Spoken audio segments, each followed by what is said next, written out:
आप देख रहे हैं यूनिवर्सल न्यूज टुडे। तो भाई अब अपने अच्छे दिन आने वाले हैं। वो कैसे? मैंने कहा था कि गांव में जल्द ही पक्की सड़क बनेगी और देखो बन गई। हम पंचायत के काम काजों में भाग लो भाई, ग्राम सभाओं में हिस्सेदारी लो। मैं आप सभी का बहुत आभारी हूँ। आपने हमें गांव का प्रधान चुना। अपने अधिकारों का उपयोग करते हुए आप सबों ने देश के लोकतंत्र को मजबूत बनाया। हम अपने पंचायत की आर्थिक तरक्की और सामाजिक न्याय की प्रक्रिया को मजबूत बनाएंगे। गोरक्ष पीठाधीश्वर योगी आदित्यनाथ के मुख्यमंत्री बनने के बाद से गोरखपुर जिले के ग्रामीण क्षेत्रों का विकास कहां तक पहुंचा है, आज किस पोजीशन में है, यह जानने के लिए हम जंगल कौड़िया विकासखंड के ग्राम सभा जमुआर में हैं, जहां के प्रधान है ऋतुराज सागर जी।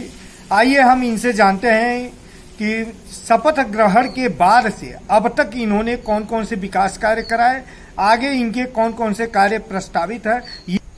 प्रधान जी, यूनिवर्सल न्यूज टुडे में आपका बहुत बहुत स्वागत है।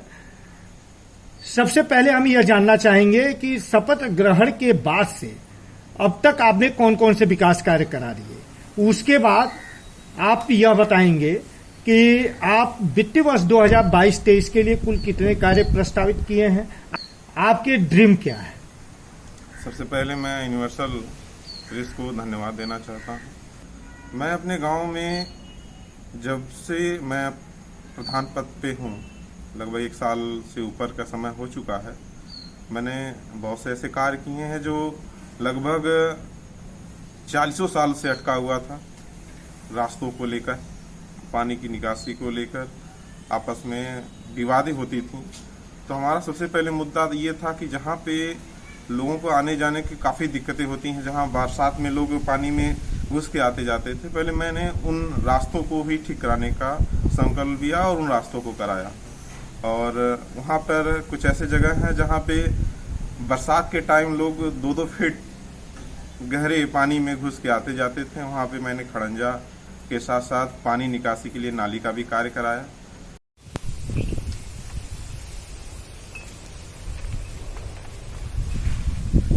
क्या नाम है? अभिषेक। इसी गांव के रहने वाले हैं। ये जो चक्रोट आप दिखा रहे हैं, ये प्रधान जी ने बनवाया है। पहले यहाँ रास्ता नहीं था? रास्ता था, गहरा था, यहाँ काफी नीचे था। काफी नीचे था। कुछ एक ऐसा रास्ता था जहाँ पे एक मेड़ था और वहाँ से कम 10 घर के लोग आते और जाते थे। और वहाँ पे 2 गांवों की जमीन की वजह से ना ही नप पाता था और ना ही वहाँ पे रास्ते पड़ पाते थे। लोगों की मन में भावना थी कि चकनाली, लेकिन आज एक सूझबूझ की वजह से और गाँव के कुछ अपने चहेतों की वजह के सहयोग से आज वहाँ लगभग 7.5 फीट का रास्ता है, जहाँ उन 10 घरों के साथ साथ पूरे गांव को एक हमारे गांव से और 4 लेन से जोड़ने का काम करता है। और आदमी इस समय चाहे बरसात कहिए या किसी टाइम कहिए आसानी से निकल जा रहे हैं और जा रहे हैं।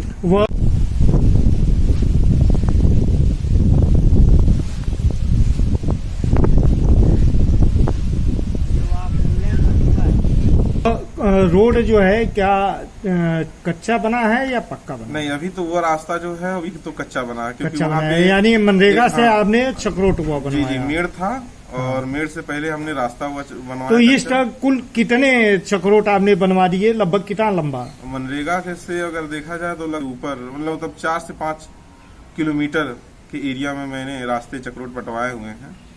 और अभी भी है कोशिश है कि लगभग हमेशा जहाँ ऐसे जगह हमारे वहाँ ऐसे भी जगह है जहाँ नक्शे में तो चक रोड है, लेकिन मौके पे वहाँ नहीं। हमारी तो ऐसे जो चक मार्ग हैं जो नक्शे में है लेकिन भौतिक अवस्था में नहीं दिखाई दे रहे हैं, उसको क्या अपने लेखपाल से, एसडीएम से मिलकर निकलवाने का आप प्रयास कर रहे हैं? जी, हमने 2 जगह ऐसे हैं जहाँ पे रास्ते थे ही नहीं, नक्शे में थे, लेकिन मौके पे वहाँ पे नहीं था। और हमने लेखपाल की मदद से और गांववासियों की मदद से मैंने 2 रास्ते ऐसे हैं जो लगभग 13 फीट का 14 फीट तक के रास्ते हमने पटवाए हैं और भविष्य में मेरी ये योजना है कि जितने ऐसे रास्ते हैं जो हम जहाँ गांव से वो जोड़ते हैं या जो जिन लोगों से खेतों से, क्योंकि जब से हमारा वहाँ की 4 लेन बने हुए हैं तब से हमारे वहाँ के क्षेत्र में काफ़ी विकास हुआ है।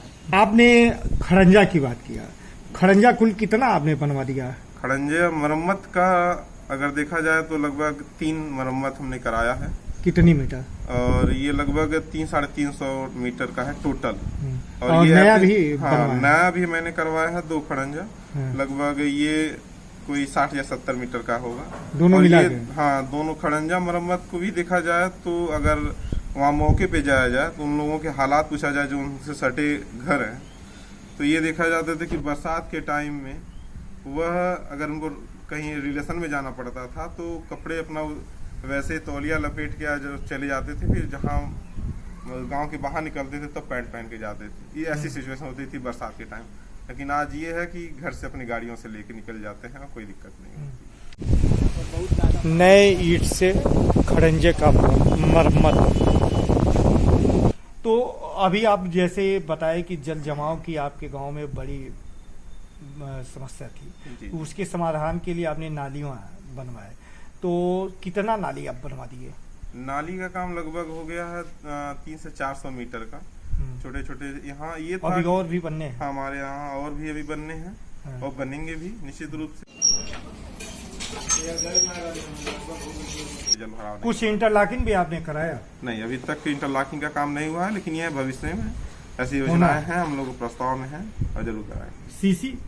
हाँ, सीसी का काम हमारे वहाँ हुआ है लगभग 650 मीटर का। 650 मीटर आपने सीसी बनवा दिया? जी। आरसीसी विथ अंडरग्राउंड नाली।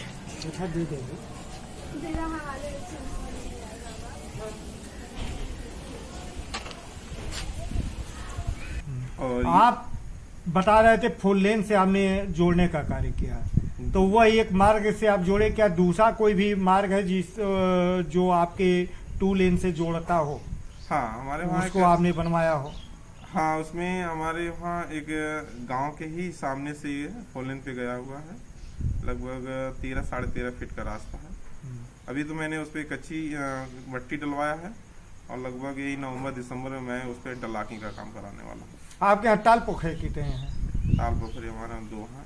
2 है। जी। इन दोनों पे कोई कार्य हुआ है क्या? नहीं, अभी इस पे कोई कार्य नहीं हुआ, लेकिन यह है कि भविष्य में चूंकि हमारा मकसद ये था कि जहाँ जल भराव वाला कार्य है पहले वो हो जाए, उसके बाद फिर धीरे धीरे काम होगा। तो जल भराव वाला जगह रास्ते तो बन चुके हैं, अब ये है कि जो अन्य चीजें हैं उस पर ध्यान दिया जाएगा। आपको पंचायत भवन किस स्थिति में मिला था और क्या उसमें कोई कार्य हुए?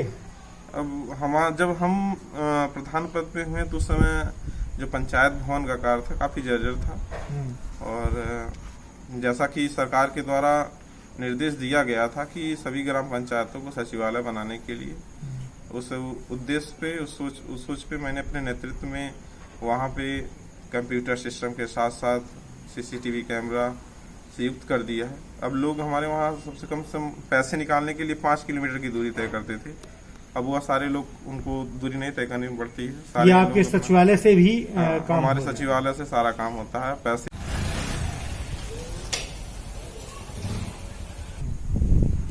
क्या पंचायत भवन का मरम्मत भी कराए थे?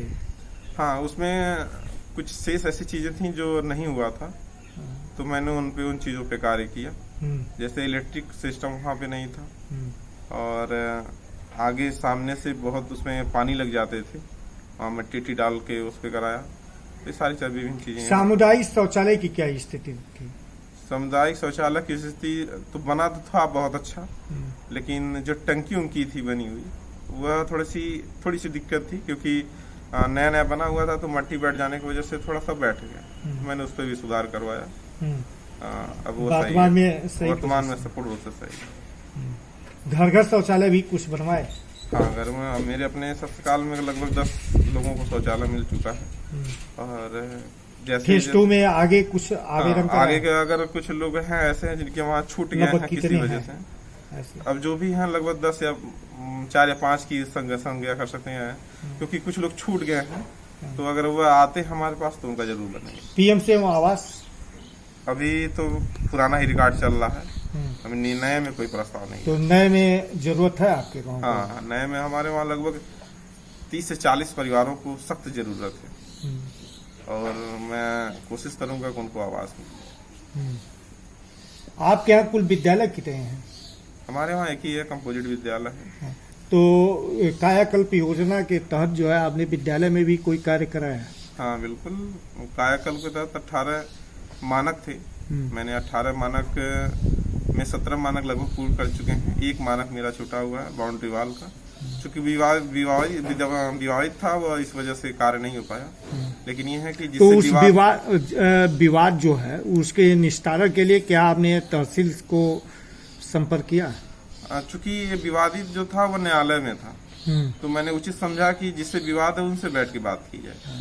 तो जिनसे विवाद था हम लोगों ने उनसे बात की, तो वह उनसे हो गई है और वह कह रहे हैं कि हमको कुछ कोई दिक्कत नहीं है और हमको सिर्फ रास्ते चाहिए, रास्ते उनको दे दिए जाएंगे और बाकी बाउंड्री वाल करा लिए जाएंगे।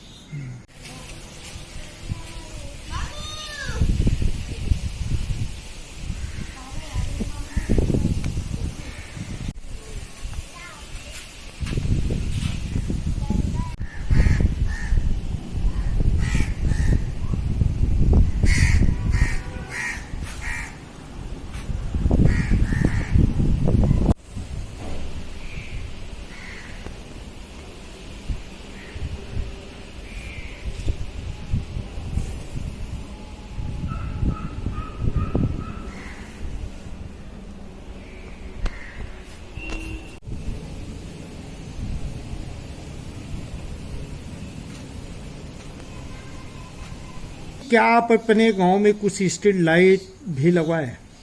नहीं, स्ट्रीट लाइट नहीं है, लेकिन ये है कि हमारी योजना है कि मैं अपने गांव के हर चौराहे से लेकर हर गली तक स्ट्रीट लाइट कराऊंगा अपने पंचायत। हाई मार्क्स के साथ जब स्ट्रीट लाइट लग जाएगा तो हाई मार्क्स की जरूरत ही नहीं है हमारे। ब्लॉक प्रमुख या सांसद विधायक द्वारा हाई मार्क्स लगा हो? नहीं, ऐसा कुछ नहीं। अभी नहीं लगा। शासन के द्वारा जो है प्रत्येक ग्राम सभा में नंगे तार और जर्जर पोल बदले जा रहे हैं सुरक्षा के लिहाज से, तो आप भी प्रयास किए होंगे कि आपके भी गांव में ये बदल दिए जाए। जी। तो क्या है इसका अभी तक प्रगति? हाँ, ये तो हमारे वहाँ तो सबसे पहले बदला गया था। अगर देखा जाए तो जंगल कौड़िया में सबसे पहला कार्य हमारे वहाँ ही हुआ था और जैसे हम प्रधान हुए तो हमारे बहुत ही करीबी थी। उन्होंने कहा कि एक कार्य हो रहा है जिसमें ये नंगे तारों को हटाकर उसमें केबल वाले तार जोड़ा जाएंगे, तो हमने उस पर तुरंत पहल की और अपने गांव को पहले चयनित करा के ये काम सफल आपके यहाँ हो चुका? हाँ, हमारे वहाँ काम हो चुका है। पेयजल की हम बात करें तो इंडिया मार्क का हैंडपंप का रिवोर या मरम्मत भी कराए? हाँ, जहाँ जरूरत थी लगभग 2 या 3 जगह ऐसा था कि वो बंद था, तो मैंने वहाँ रिवोर कराया। बाकी अगर जैसी जरूरत पड़ती है तो फिर। तो मरम्मत कितने का कराए? मरम्मत हमारे वहाँ 2 हुआ। 2 मरम्मत और 2 रिवोर? नहीं, 1 रिवोर। 1 रिवोर हुआ। कुछ खाद गड्ढे सुखते भी बनवाए? हाँ, लगभग 2 खाद गड्ढे हैं, 3 या 4 सुखते बनाए गए हैं। ये शासन के द्वारा जो है प्रत्येक ग्राम सभा में जल शक्ति मिशन के तहत वाटर हेड टैंक की स्थापना हो रही है। आपके यहाँ वाटर हेड टैंक है? हाँ, हमारे वहाँ तो उससे जलापूर्ति होती है? जलापूर्ति हमारे वहाँ होती है। आरओ प्लांट भी आपके यहाँ लगे हैं? हाँ, क्या हमारे वहाँ स्कूल पे सबसे पहले है कि बच्चों के लिए एक आरओ प्लांट है। एक आरओ प्लांट और लगाया गया है जिसमें गांव वासियों को तक पहुँचता है। ये आरओ प्लांट किन के द्वारा लगाया गया है? ये पिछली सरकार के द्वारा था, पिछले पंचवर्षीय में जो भी प्रधान थे उनके द्वारा था। उनके माध्यम। आरओ वित्तीय वर्ष 2022-23 के लिए कुल कितने प्रस्ताव दे दिए हैं? लगभग 60-70 के करीब होंगे हमारे वहाँ प्रस्ताव। जो उसमें कुछ ऐसे कार्य जो आपके ग्रामीणों के लिए सर्वाधिक आवश्यक हों, जिनको आप सबसे पहले कराना चाहते हैं? हमारे यहाँ सबसे पहले अभी भी जरूरत है हमारे वहाँ की ऐसे जगह हैं जहाँ रास्ते सही नहीं है, जब अभी भी जल भराव होता है। तो अभी तो कुछ काम हमारे वहाँ हुए हैं लेकिन कुछ ऐसे छूटे हुए हैं। पहले प्राथमिकता वही हमारी है कि जहाँ जलभराव हो जाते हैं बरसात के टाइम में, वह रास्ता खड़ंजा युक्त या सीसी रोड या फिर इंटरलॉकिंग युक्त हो जाए। उसके बाद हमारी प्राथमिकता बहुत चीज़ों पे है जो हम लोग मुख्य रूप से करेंगे इस पे। आपने पेंशन योजनाओं में भी कुछ आवेदन करा है? हमारे वहाँ लगभग 10 से 12 लोगों का मैंने आवेदन कराया है और हाल ही में उनको पेंशन मिलना स्टार्ट किया। शादी विवाह योजना में? शादी विवाह योजना में भी लगभग 4 से 5 लोगों का हमने फॉर्म मरवाया हुआ है। आपके यहाँ KCC KYC कैंप भी लगे? हाँ, हमारे वहाँ KCC के लिए सब KYC के लिए कैंप लगे भी हैं और ये सारी सुविधाएं हमारे, जैसा कि मैंने बताया कि जो हमारे पंचायत सहायक हैं उनके माध्यम से भी ये कार्य पूरे हो जाते हैं। लोगों को परेशानी की आवश्यकता नहीं हो पाती, यही सारा काम करवा दिया हो जाता है। आपके यहाँ कोविड वैक्सीनेशन की क्या स्थिति है? क्या बूस्टर डोज भी लग रहे हैं? हाँ, हमारे वहाँ अब तो बूस्टर डोज भी हम भी लगवा लिए हैं और हमेशा वह जैसा कि उनका रूटीन है वो आते हैं और जिन जिन लोगों की आवश्यकता होती है हम लोग का एक ग्रुप बना हुआ है, उसमें पूरे गाँव के लोगों के नंबर जोड़े गए हैं, तो कोई जानकारी देनी हो तो उसे दे दिए जाते हैं और लोग आके अपना वो कार्य कर लेते हैं। विधायक, ब्लॉक प्रमुख, सांसद से भी कुछ कार्य आपने प्रस्तावित किया है, उनसे भी कुछ कार्यों की डिमांड आप कर रहे हैं? जी जी जी हम सबसे पहले हमारे क्षेत्र के यशस्वी विधायक श्री फतेह बहादुर सिंह जी की मैं धन्यवाद देता हूं और आभार भी प्रकट करता हूं, क्योंकि वो हमारे गांव के लिए बहुत कुछ करते हैं और आगे भी करेंगे, ऐसी मुझे आशा है। और उनके माध्यम से हमारे वहाँ लगभग 500 मीटर का PWD की पिच के एक रास्ता का प्रस्ताव है जो हाल ही में बनेगा और उनके द्वारा CC रोड भी दिया गया था 450 मीटर का।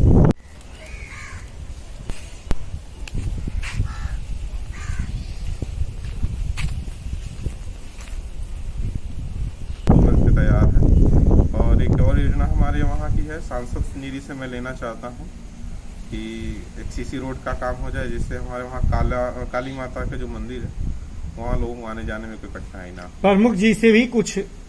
हाँ, प्रमुख जी से मेरी आशा है कि लगभग एक हमारा रास्ता छूटा हुआ है जो सीधे 4 लेन पे जाता है, लगभग उसमें 100 परिवार 100 घरों की लोग उस रास्ते से गुजरते हैं, तो उनके माध्यम से अगर CC रोड या इंटरलॉकिंग मिल जाएगा तो वह आसानी से 4 लेन तक जा सकते हैं। आपने बारात घर अंत्येष्टि स्थल के लिए भी प्रस्ताव तैयार किए हैं? बारात घर के लिए मैंने सोच रखा हुआ है, क्योंकि हमारे वहाँ एक खाद गड्ढा हुआ है, लगभग चकबंदी से लगभग 40 साल से वह कब्जा है, तो ये जल्द ही मैं उसको नपवा के मैं खाली करवाऊंगा और उस पर मैं कोशिश करूंगा कि बारात घर बन जाए, जिससे लोगों को या जिन हमारे गांव में जो भी शादी विवाह होता है उनको आसानी हो जाए गाड़ी खड़ा करने या रहने होने में बारात में। अंत्येष्टि स्थल? अंत्येष्टि स्थल के लिए जगह नहीं, इसलिए हमने प्रस्ताव नहीं रखे उसके। क्या उसके लिए जगह की तलाश या? हाँ, तलाश है, क्योंकि वहाँ पे क्योंकि आप राप्ती नदी के किनारे हैं। हाँ, जहाँ हम लोग का ये 100 को जलाया जाता है उसके जहाँ पे है वहाँ सबका नंबर है, तो किसी के नंबर में अंत्येष्टि स्थल नहीं बनाया जा सकता है। तो बातें चल रही हैं कि अगर भाई आप जो अंत्येष्टि स्थल का जितना जगह है अगर वो ग्राम सभा को लिख देते हैं तो उस पर हमारा पूरा कोशिश रहेगा कि अंत्येष्टि स्थल बनाया जाए, जिससे बरसात के टाइम में लोगों को असुविधा ना हो। आप युवा हैं, केंद्र व प्रदेश सरकार शिक्षित बेरोजगार युवकों को प्रधानमंत्री स्किल डेवलपमेंट प्रोग्राम में जोड़कर उनके अंदर छिपित प्रतिभाओं को बाहर निकालकर रोजगार देने का प्रयास कर रही है। ऐसे में आप भी प्रयास किए कि आपके गांव में लोग आवें और आपके युवाओं को कुछ प्रशिक्षण दें, वो बिजली बनाना, कंप्यूटर बनाना, कंप्यूटर चलाना इत्यादि कार्यों को सीखकर और स्वावलंबी बने। जी, हमारे वहाँ सबसे पहले अगर बात किया जाए साक्षरता दर की तो लगभग 5% से 6% इस तरह से माहौल है आज के टाइम में। तो मैंने देखा कि अगर किसी गांव का विकास या किसी परिवार का विकास अगर करना है तो सबसे पहले शिक्षा को महत्व दिया जाए, क्योंकि शिक्षा से ही हम लोग सब कुछ संभव है। और एक जिस तरह से हमारे प्रधानमंत्री या हमारे मुख्यमंत्री की जो सोच है कि एक युग नया भारत बनाने का, एक नए स्तर पे खड़ा करने का, उस उसमें अहम भूमिका हमारे गांव से स्टार्ट होती है, यानी प्रत्येक गांव से। अगर प्रत्येक गांव के हर प्रधान और हर जो सामाजिक व्यक्तित्व रखने वाले जो हैं, जो समाज सेवी हैं, अगर गांवों से प्रयास करें तो सुधारा जाए, तो हमारा गांव, हम जानते हैं हमारा देश जरूर एक दिन महान होगा। हम लोग काफ़ी प्रयास करते हैं। हम लोग 10 से 15 दिन में या महीने में 1 या 2 बार हम लोग बैठक करते हैं, जिसमें हम लोग गांव के विभिन्न चीज़ों पे, विभिन्न मुद्दों पे बात करते हैं। उनको विकास कैसे किया जाए, लोगों को जागरूक कैसे किया जाए, इस पर हम पहल करते हैं और काफ़ी सुधार भी हो रहा है हमारे। महिला सशक्तिकरण की दिशा में जो है केंद्र और प्रदेश सरकार भी विभिन्न योजनाओं को चलाएंगे। उसी के क्रम में जो है आपके भी गांव में महिला समूह होगा, जी। तो कितनी समूह हैं? हमारे वहाँ लगभग 12 से 13 समूह चलते हैं। ये सक्रिय हैं? हाँ, सक्रिय हैं और कुछ कार्य कर रहे हैं बिल्कुल लोग? बहुत से कार्य करते हैं। आप हमारे गीडा के बगल में हैं, तो जी, जी। कुछ कार्य उनको गीडा से भी मिला? गीडा से नहीं, लेकिन यह कि हमारे ब्लॉक से के माध्यम से महिलाओं को जागरूक किया। हमेशा एक कैंप लगता है हमारे वहाँ, बैठक होती है जिसमें महिलाओं को जागरूक किया जाता है। और जिनको अगर किसी को पशुपालन के लिए या किसी को मुर्गी पालन के लिए या किसी को बकरी पालन के लिए अगर पैसे की आवश्यकता होती है, तो समूह के माध्यम से वो पैसा निकालते हैं और अपना रोजगार उससे कर रहे हैं। आपके गांव की कुछ प्रमुख समस्याएं, आपके विकास कार्य करने के दौरान कोई बाधा, कोई दिक्कत स्थानीय स्तर पे या शासन प्रशासन से? अब समस्याएं तो बहुत सी हैं और इन समस्याओं का समाधान तो फिलहाल करने का हम लोग कोशिश कर भी रहे हैं और हो भी रहा है। ऐसे कई जगह हैं जो रास्ते हैं जहाँ पे लोगों ने, और जहाँ या लोग कहिए या मनबड़ लोग कहिए या दमंग कहिए, जो भी कहिए, वह रास्ते को रोक के बाधक बन रखे हुए हैं। तो हमारा प्रयास ये है कि अगर वह रास्ते सही हो जाते हैं तो गांव के हित के लिए हो, क्योंकि जितने रास्ते हैं, मान लीजिए हम आज प्रधान हैं, इस पे कार्य कर रहे हैं, तो हमारा 5 साल का पंचवर्षीय, लेकिन जो रास्ते बन जाएंगे तो जब तक ये गांव रहेगा तब तक वो रास्ते रहेंगे। तो रास्ते रहेंगे तो रास्ते हैं तो सबको आ जाने और आने में आसानी रहेगी। तो कुछ ऐसी समस्याएं हैं, जैसे बाउंड्री वाल की समस्या मैंने बताया स्कूल की, उस पर हम लोग पहल की है। प्रयास ये है, कोशिश भी है कि ये जल्द खत्म हो जाएंगी। Thank you.